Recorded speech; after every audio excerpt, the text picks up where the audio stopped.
महानगरपालिकेला अधिकृत असे 165 नगरसेवक मिळालेले आहेत आणि 4 वर्षांच्या प्रतीक्षेनंतर खरं तर ही निवडणूक झाली आहे। नगरसेवक मिळालेत, आता प्रतीक्षा आहे ती केवळ महापौरांची निवडणूक सुद्धा डिक्लेअर झालेली आहे। ही महापौरांची निवड 6 फेब्रुवारीला होणार आहे आणि याच नव्या महापौरांसाठी पुण्यातला महापौर बंगला सुद्धा सज्ज होताना पाहायला मिळतोय। नव्या महापौरांच्या आगमनासाठी, स्वागतासाठी ते जिथे राहणार आहेत त्या बंगल्याचा आता डागडुजी सुरू असलेली पाहायला मिळते। मी याच बंगल्याच्या बाहेर आता उभी आहे, तुम्ही बघितलात या ठिकाणी अतिशय सुंदर देखणा असा हा बंगला आहे आणि याच बंगल्याची डागडुजी सध्या सुरू आहे। गेले 4 वर्ष हा बंगला अशाच पद्धतीने धुळखात पडलेला होता, बंद होता, केअरटेकर कोणी नव्हते। त्यामुळे या सगळ्याच्या नंतर आता जेव्हा निवडणुका झालेल्या आहेत आणि पुढच्या 8-10 दिवसांमध्ये महापौर सुद्धा डिक्लेअर होतील, त्यांचं नाव घोषित केलं जाईल आणि त्यानंतर महापौरांच्या वास्तव्यासाठी आता हा बंगला जो आहे तो सज्ज होताना पाहायला मिळतो। बंगल्यामध्ये गेल्या 2 दिवसांपासून डागडुजीचं काम सुरू आहे। आपण बघितलं बाहेरच्या बाजूला आता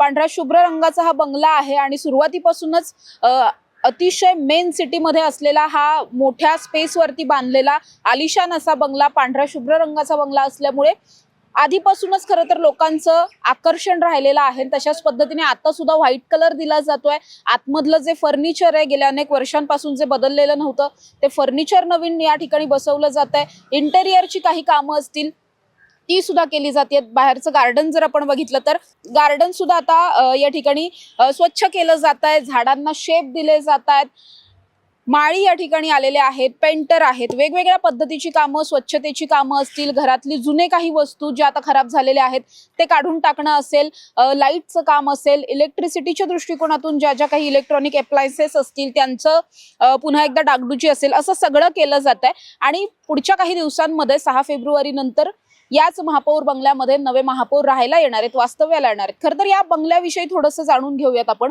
बंगल्याच्या बाहेर जे काही 2 फलक आहेत, या फलकांवरती जी लिहिलेली माहिती आहे ती अतिशय महत्त्वाची आहे।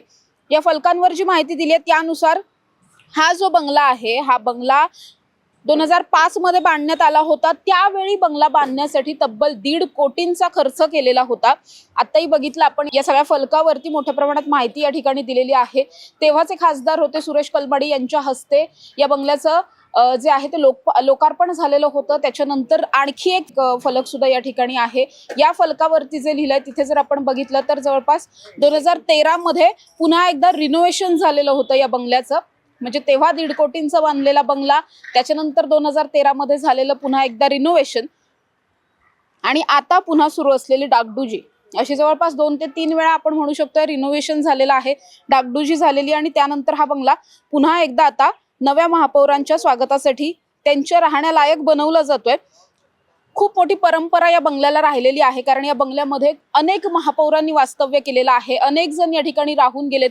याच ठिकाणून पुण्याच्या कारभारींनी कारभार पाहिलेला आहे पुण्याचा आणि तशाच पद्धतीने यंदाच्या वेळेस सुद्धा नवे महापौर याच बंगल्यात बसून हा सगळा कारभार पाहणार आहेत। खरं तर महापौर पद हे प्रत्येकच महानगरपालिकेच्या दृष्टिकोनातून, राजकीय नेत्यांच्या दृष्टिकोनातून अतिशय महत्त्वाचं असतं, कारण याच महापौरांकडे जवळपास पुणे महानगरपालिकेच्या कुठल्याही महानगरपालिकेच्या आयुक्तांकडे जेवढे अधिकार असतात त्याच्या सिमिलरच अधिकार असतात। म्हणजे आपण डायरेक्टली कुणाच्या बदल्या करणं असेल किंवा एखादा प्रोजेक्ट थेट मंजूर करणं असेल असं काही त्यांच्या हातात नसतं, मात्र त्यांच्या सहीशिवाय कामं होऊ शकत नाहीत। त्यामुळे सर्वसाधारण सभेचे तिथले निर्णय घेणं असेल किंवा जे काही प्रकल्प मांडले जातील, सादर केले जातील, त्या सगळ्यावरती मंजुरी देणं असेल, हे सगळंच काम महापौरांचं असतं आणि त्यामुळे महापौर पद हे अतिशय महत्त्वाचं असतं। पुण्याच्या बाबतीत सांगायला गेलं तर हे महापौर पद जे आहे ते खुल्या प्रवर्गातील महिलेसाठी राखीव झालेलं आहे। जवळपास 8 ते 10 नावं भाजपची चर्चेत असलेली पाहायला मिळतात।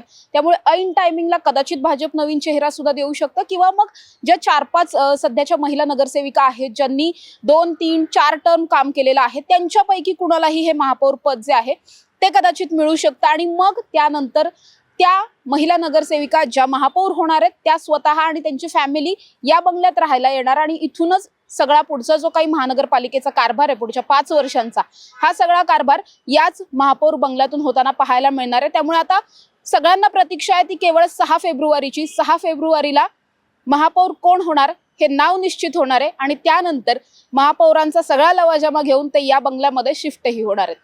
कॅमेरा पर्सन शिवाजी साळुंखेंसह समृद्धी जाधव, टॉप न्यूज मराठी, पुणे। तुमची car, electric panel, data server आगीपासून सुरक्षित आहे का? नाही? मग आजच बसवा F protect temperature activated fire suppression device. यामध्ये आहे eco friendly non toxic pressurised liquid, जे आग लागल्यास क्षणार्धात ऍक्टिव्हेट होऊन आगीवरती मिळवते नियंत्रण. बसवण्यास अतिशय सोपे आणि सुटसुटीत टेकालिपचे एक दर्जेदार उत्पादन एफ प्रोटेक्ट.